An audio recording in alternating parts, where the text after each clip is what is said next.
شروع کرتے ہیں اللہ کے بابرکت نام سے جو بڑا مہربان اور نہایت رحم والا ہے۔ تمام تعریفیں میرے اللہ رب العزت کے لیے ہیں۔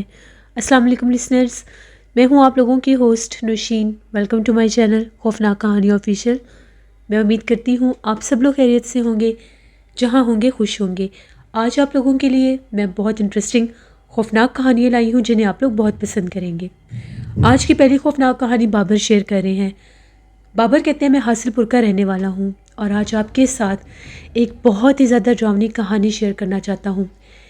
یہ کہانی ہمارے ساتھ ہمارے تایا ابو نے شیئر کی ہے۔ یہ تب کی بات ہے جب وہ لوگ ایک گاؤں میں رہتے تھے۔ تایا ابو کا یہ کہنا ہے، یہ بات آج سے تقریباً 35-40 سال پرانی ہے۔ ان کا گاؤں جو تھا بہت بڑا اور بہت قدیم ایک گاؤں ہوتا تھا۔ وہ کہتے ہیں کہ ہمارے گاؤں میں بہت سے نیک بزرگ گزرے، کچھ ایسے پیر فقیر بھی گزرے جن کے وہاں پر دربار بھی موجود تھے۔ تو ایک دفعہ ایسا ہوا، ہم لوگوں کے گاؤں میں عجیب و غریب ماجرا شروع ہو گیا۔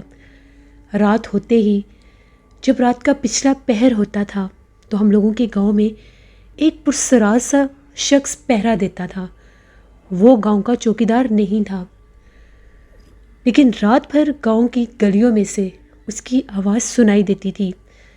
اس کے پاس ایک بہت بڑی سٹک ہوتی تھی جو وہ زمین کے اوپر مارتا ہوا ہر گلی سے گزرتا جاتا تھا۔ بہت سے لوگوں نے اسے اپنی آنکھوں سے دیکھا بھی تھا۔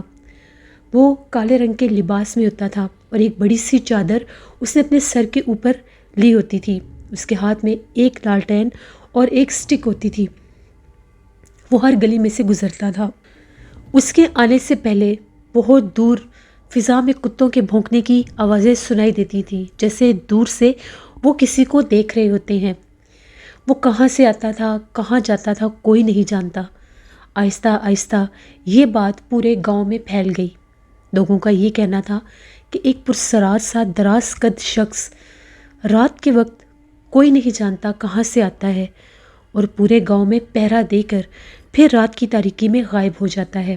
ہم لوگوں کے گاؤں کا ایک چوکیدار تھا، وہ کچھ عرصے سے بیمار تھا، تو اس لیے ابھی گاؤں میں کوئی پہرا نہیں دے رہا تھا۔ جب ہم لوگوں نے اس چوکیدار سے دریافت کیا، اس سے پوچھا کہ کیا تم نے اپنی جگہ پر کسی اور کو گاؤں میں پہرا دینے کے لیے بھیجا ہے، تو اس نے یہ کہا کہ نہیں، میں نے کسی کو بھی نہیں بھیجا، میرا تو ایک ہی بیٹا ہے جو بہت چھوٹا ہے اور وہ پہرا نہیں دے سکتا، اور میں اتنا بیمار ہوں کہ میں ابھی گاؤں میں چوکیداری نہیں کر سکتا۔ رات کے ٹائم میں نے بھی اس کی آوازیں سنی ہیں اور اس کو اپنی گلی سے گزرتے بھی دیکھا ہے، لیکن مجھے نہیں پتا کہ وہ کون ہے۔ میں سمجھا کہ شاید گاؤں والوں نے کوئی نیا چوکیدار رکھ لیا ہے۔ اب سارے گاؤں والے پریشان تھے کہ آخر یہ پرسرار چوکیدار یہ کون ہے۔ گاؤں کی پنچایت میں یہ فیصلہ ہوا کہ ہم لوگوں کو اس آدمی کو دیکھنا ہوگا، یہ کہاں سے آتا ہے، کس علاقے کا ہے، اور بنا اجازت یہ ہمارے علاقے میں پہرا کیسے دے رہا ہے۔ اس چوکیدار کا جیسے رات پچھلے پہر آنے کا وقت ہوتا تھا تو گاؤں کے کچھ نوجوان لڑکوں نے پنچایت سے ان کو یہ حکم ملا اور یہ فیصلہ طے پایا کہ آپ لوگ اس کے آنے کا انتظار کریں گے۔ جب وہ آئے گا تو آپ لوگوں نے اس کو پکڑنا ہے اور اس سے پوچھنا ہے، اس کو پنچایت میں لے کر آنا ہے کہ تم کون ہو اور کس کے کہنے پر تم یہاں پر پہرا دے رہے ہو۔ آدھی رات کا ٹائم تھا، تقریباً 7 سے 8 لڑکوں پر وہ ٹیم بنائی گئی اور وہ لوگ الرٹ تھے کہ جس کی گلی میں وہ پہلے آئے گا ہم لوگ اس کو پکڑ لیں گے۔ آدھی رات ہو چکی تھی، 1:30-2 بجے کا وقت تھا۔ دور کتوں کے بھونکنے کی آوازیں گونج رہی تھیں۔ تبھی وہ چوکیدار نمودار ہوا۔ جس طرف قبرستان تھا اس طرف سے وہ چوکیدار ظاہر ہوا اور ایک گلی میں داخل ہو گیا۔ اس گلی میں 2 لڑکے تھے۔ ان لڑکوں نے اپنے اپنے گھروں سے باہر نکل کر اس کو آوازیں دینا شروع کر دی کہ رکو، ہماری بات سنو، تم کون ہو اور کس کے کہنے پر یہاں پر پہرا دے رہے ہو۔ مگر وہ چوکیدار نہ تو ان کی بات سن رہا تھا اور نہ ہی ان کے کہنے پر رک رہا تھا، وہ چلتا ہی جا رہا تھا۔ جیسے ہی وہ دونوں لڑکے اس چوکیدار کی طرف بھاگے اس کو پکڑنے کے لیے، وہ لوگ نہیں جانتے ایک کالے رنگ کے کتے نے ان کے اوپر حملہ کر دیا۔ وہ کتا کہاں سے آیا وہ نہیں جانتے، بس ایک دم سے اس چوکیدار کے آگے سے ایک کالے رنگ کا کتا ان کے اوپر حملہ آور ہونے لگ گیا۔ اور دیکھتے ہی دیکھتے وہ چوکیدار ان کی آنکھوں سے اوجھل ہو گیا۔ یہی حال باقی کے لڑکوں کے ساتھ بھی ہوا۔ اپنی جان بچاتے وہ لوگ دوسری گلیوں میں بھاگے تو لوگوں نے یہ کہا کہ ہم اس چوکیدار کو نہیں پکڑ سکے، ہم نے اسے روکنے کی بہت کوشش کی ہے لیکن وہ ہمارے قابو میں نہیں آیا، اور ایک کالے رنگ کے کتے نے ہم لوگوں کے اوپر حملہ کر دیا۔ ان کے بعد ایک اور گلی میں وہ نظر آیا۔ ان لوگوں نے بھی جب اس کو پکڑنے کی کوشش کی تو وہ ان کی آنکھوں سے اوجھل ہو گیا، مانو جیسے کہ کوئی ہوا بن کے اڑ گیا ہو۔ اب ان لوگوں کو اپنی آنکھوں پر یقین نہیں آ رہا تھا کہ یہ کیسے ممکن ہے کہ ایک چلتا پھرتا جیتا جاگتا شخص آنکھوں سے غائب ہو جائے۔ ماجرا کچھ اور لگتا ہے۔ صبح پنچایت میں ان لڑکوں نے ساری بات بتائی کہ رات کو ان لوگوں کے ساتھ کیا حادثہ ہوا۔ تبھی پنچایت کے جو چودھری تھے انہوں نے یہ کہا کہ ہم لوگوں کے گاؤں میں جو بزرگ ہیں ان کو بلایا جائے اور ان سے اس بارے میں معلومات لی جائے۔ گاؤں کے وہ جو بزرگ تھے وہ بہت عمر رسیدہ تھے، ان کے پاس اللہ کے حکم سے بہت روحانی علم تھا، اللہ نے انہیں بہت روحانی علم عطا کیا تھا اور وہ بہت عبادت گزار اور نیک انسان تھے۔ جب انہیں پنچایت میں بلایا گیا تو انہوں نے یہ کہا کہ مجھے ایک رات دی جائے، میں ایک رات عبادت کروں گا اور اس کے بعد میں آپ لوگوں کو بتاؤں گا کہ یہ کون ہے اور کہاں سے آتا ہے۔ پنچایت ایک رات کے لیے، ایک دن کے لیے ملتوی کر دی گئی۔ اگلے دن پھر جب پنچایت لگنی تھی اس رات بھی اس چوکیدار نے پورے گاؤں کی گلیوں میں پہرا دیا۔ وہ منہ سے کچھ بھی نہیں بولتا تھا لیکن جب سے وہ پہرا دینے لگا تھا کسی بھی چوکیدار، کسی بھی چور کی ہمت نہیں ہوتی تھی گاؤں میں چوری کرنے کی، ورنہ بہت سے ایسے لوگ تھے جن کے مال مویشی، جن کے اناج دوسرے گاؤں سے چور آ کر اٹھا کر لے جایا کرتے تھے اور وہ لوگ کھوجتے ہی رہ جاتے تھے۔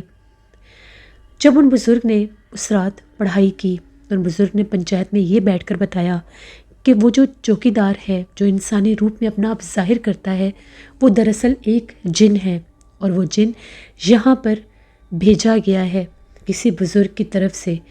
وہ جن ایک قیدی جن تھا۔ اس جن کو یہ حکم ملا تھا کہ تم نے فلاں علاقے میں جا کر پہرا دینا ہے، کیونکہ کہا یہ جاتا ہے کہ وہاں پر بہت بڑے بڑے بزرگ، اللہ کے نیک بزرگوں کے وہاں پر دربار بھی تھے اور وہاں پر بہت سے جنات ان کے مرید تھے اور وہاں پر آیا کرتے تھے۔ تو وہاں پر دو جنات کے قبیلوں میں لڑائی جھگڑا ہو گیا تھا۔ کچھ کہتے تھے کہ یہ دربار ہمارا ہے اور کچھ جنات کہتے تھے یہ دربار ہمارا ہے۔ ان جنات میں جب وہ لڑائی جھگڑا ہوا تو اس کے بعد ان جنات نے یہ کہا کہ ہم اس علاقے کو ہی ختم کر دیں گے اگر تم لوگوں نے ہمیں یہاں پر نہ آنے دیا۔ تو جو وہ بزرگ تھے ان کے جو تابع ایک قبیلہ تھا جو ان کا مرید تھا، یہ ان کا ہی ایک جن ہے جس کو یہاں پر پہرے کے لیے بھیجا گیا ہے، یہ کسی کو نقصان نہیں دے گا۔ 41 دن یہ یہاں پر پہرا دیتا رہے گا، کیونکہ 41 دن ان جنات کے قبیلے نے یہاں پر حملہ کرنے کی کوشش کرنی تھی اور بہت سی انسانی جانیں بھی ضائع ہوتی اور بہت سے مال مویشی بھی۔ وہ جنات ان مال مویشیوں کو کھا جاتے اور انسانوں کو بھی ڈراتے کہ وہ یہ علاقہ ہی چھوڑ کر بھاگ جائیں، اور اگر اس دربار پر وہ نہیں آ سکتے تو یہ جنات بھی نہ آئیں اور یہ جگہ خالی ہو جائے۔ لیکن وہ جو بزرگ تھے ان کے جو مرید وہ جنات تھے انہوں نے اس جن کو بھیجا ہے، اور یہ قبرستان والی سائڈ پر آتا ہے اور قبرستان کے ایک پرانے برگد کے پیڑ پر اس کا بسیرا ہے، وہاں پر یہ رہتا ہے۔ تایا ابو کہتے ہیں کہ جن لڑکوں نے اس کو دیکھا تھا ان کا یہ کہنا تھا کہ اس کا قد بہت زیادہ لمبا تھا، عام انسان کا اتنا قد نہیں ہوتا، اور وہ بہت دھیما دھیما چلتا تھا۔ اتنا آہستہ قدم چلنے کے باوجود بھی ہم اس کو پکڑ نہیں سکے تھے۔ جب ان لوگوں کو اس بات کا پتہ چلا تو چودھری نے ان سے یہ پوچھا کہ یہ نقصان تو نہیں دے گا اور یہ کب تک یہاں پر رہے گا؟ ان بزرگ کا یہ کہنا تھا کہ 41 دن یہ یہاں پر رہے گا، یہ کسی کو نقصان نہیں دے گا، بہتر یہی ہے آپ اس کو روکنے کی کوشش نہ کریں۔ اگر کسی انسان نے اس کو روکنے کی کوشش کی تو وہ نقصان بھی اٹھا سکتا ہے، کیونکہ وہ ایک حکم کے تابع یہاں پر پہرا دینے آتا ہے۔ پھر رات بھر وہاں سے اس کی اسٹک جو زمین پر وہ مارتا تھا اور چلتا تھا اس کی آوازیں آتی تھیں، اور وہ جو کتوں کے بھونکنے کی آوازیں تھیں وہ سارے جنات کا وہ قبیلہ تھا جو یہاں پر حملہ کرنے کے لیے آتے تھے، اور جب آدھی رات کو حملہ کرنے کی کوشش کرتے تھے تو وہ جن جس کو پہرے کے طور پر وہاں پر رکھا گیا تھا، وہ ان کو آنے نہیں دیتا تھا۔ وہ جو قبرستان تھا اسی سائڈ پر وہ دربار بھی تھا، ان بزرگوں کا وہ دربار تھا، وہ بھی اللہ کے بہت نیک بزرگ تھے جن کا وہاں پر وہ دربار بنایا گیا تھا۔ اکثر لوگوں کا یہ کہنا تھا کہ وہاں پر ایسے لوگ دکھائی دیتے ہیں جو مخصوص رات کے وقت مغرب کے بعد وہاں پر آتے ہیں اور دیکھتے ہی دیکھتے آنکھوں سے اوجھل ہو جاتے ہیں۔ ان 41 دنوں میں ہمیں ان باتوں کا بھی پتہ چلا کہ دوسرے گاؤں سے کچھ لوگ وہاں سے چوری کی نیت سے آتے تھے، تو ان کا یہ کہنا تھا کہ جب ہم کسی کی چوری کرنے لگتے تھے تو ہمیں ہمارے پیچھے ایک قداور شخص دکھائی دیتا تھا، وہ بہت زیادہ بھیانک تھا۔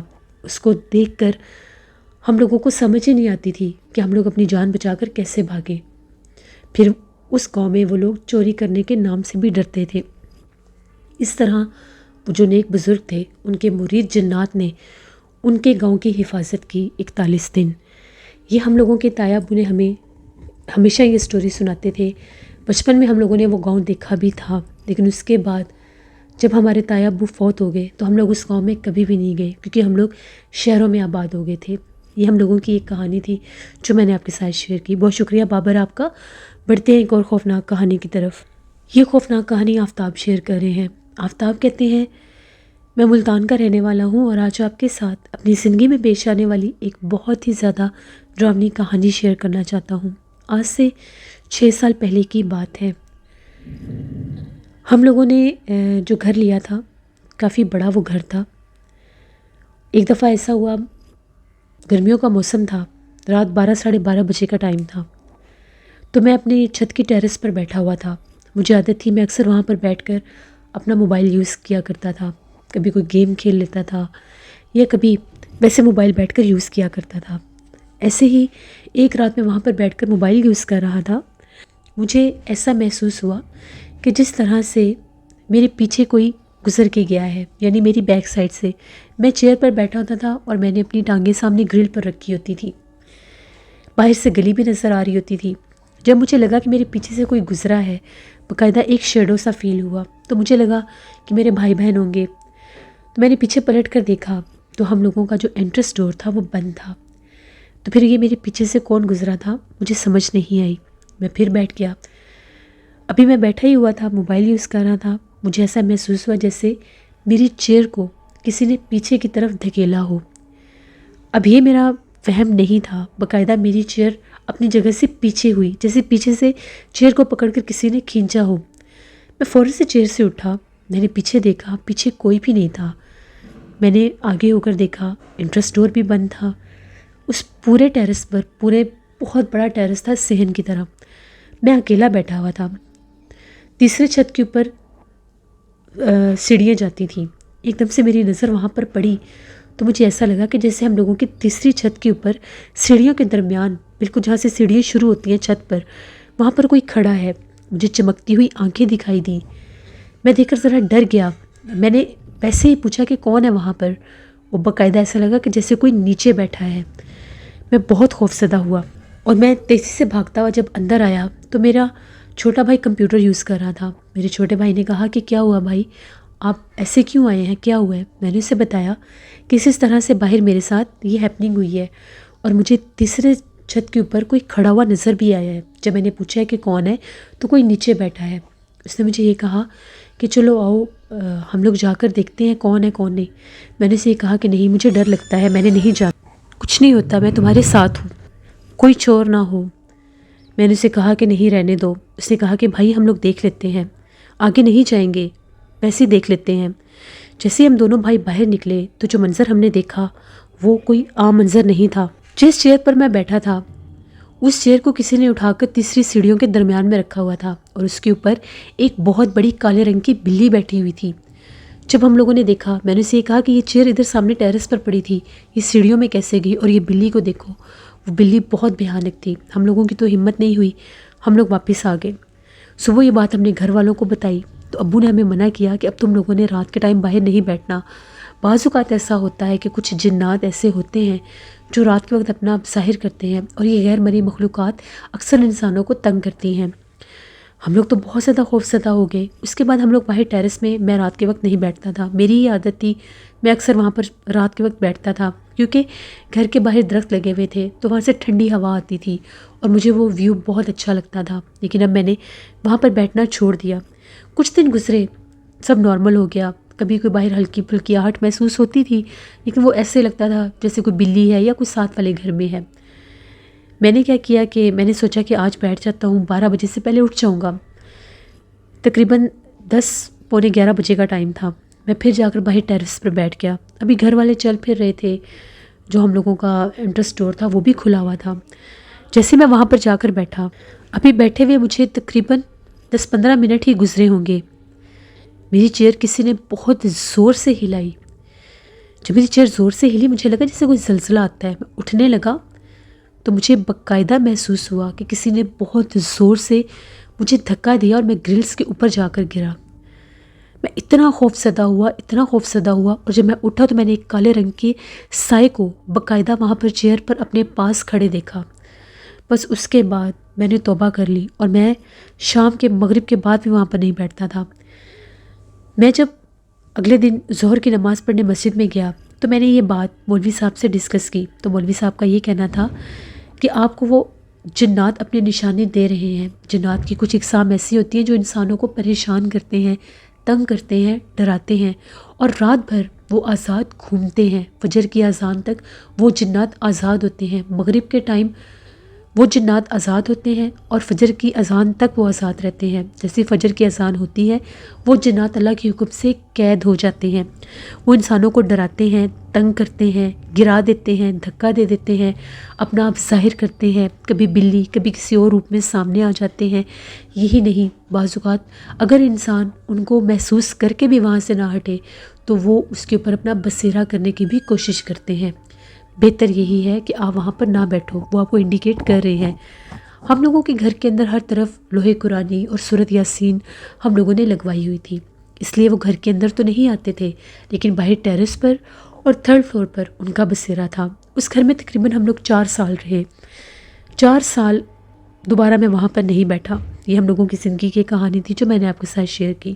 بہت شکریہ آفتاب آپ کا، جس سے یہ تھی آج کی خوفناک کہانیاں۔ اپنا فیڈ بیک مجھے ضرور دیں، آپ لوگوں کو کیسی لگی۔ آپ لوگ بھی اپنی خوفناک کہانیاں شیئر کر سکتے ہیں ڈسکرپشن باکس میں دیے گئے ای میل آئی ڈی nushinmilk57@gmail.com پر۔ اس کے علاوہ آپ لوگ مجھے کمنٹ باکس میں بھی سٹوری شیئر کر سکتے ہیں۔ ہارر سٹوریز آفیشیل پر آج میں بہت زیادہ ڈرامنی کہانی آن ایئر کروں گی، اس کو ضرور وزٹ کریے گا، آپ لوگوں کو پسند آئے گی۔ اپنا بہت سا خیال رکھیے گا۔ Thank you for watching, stay blessed, اللہ نگہبان۔